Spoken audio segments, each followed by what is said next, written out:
MGP Nation, baby. My name is Axie. It's TK. Once upon September, Mr. Joe. Mr. Joe is on another call. Kuma soda say iko uncle. It's the first. I want the ball. Joze.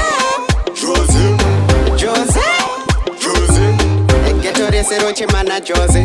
We experience mutsire Joze. Joze. Joze. Joze. Ango Joze.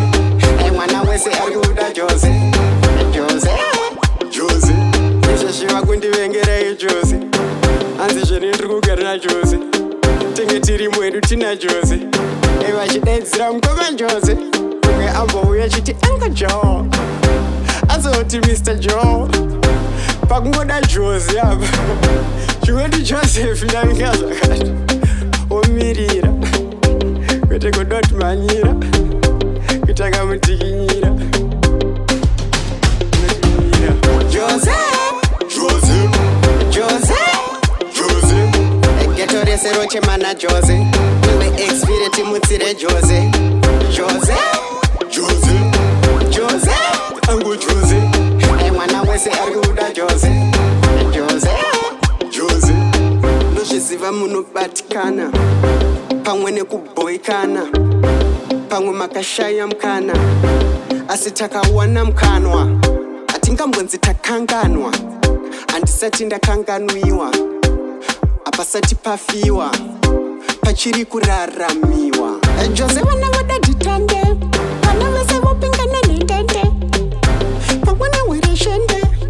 Eva kamecha musepende. Joze. Joze. Joze. Joze. Geto rese roche mana Joze. We experience mutsire Joze. Joze. Joze. Joze. Ango Joze.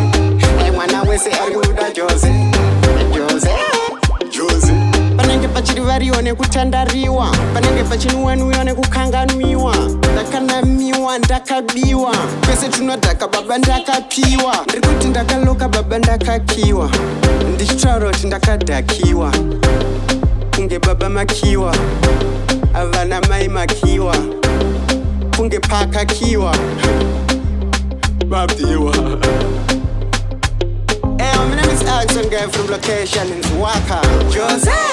Joze. Joze. Joze. Geto rese roche mana Joze. We experience mutsire Joze.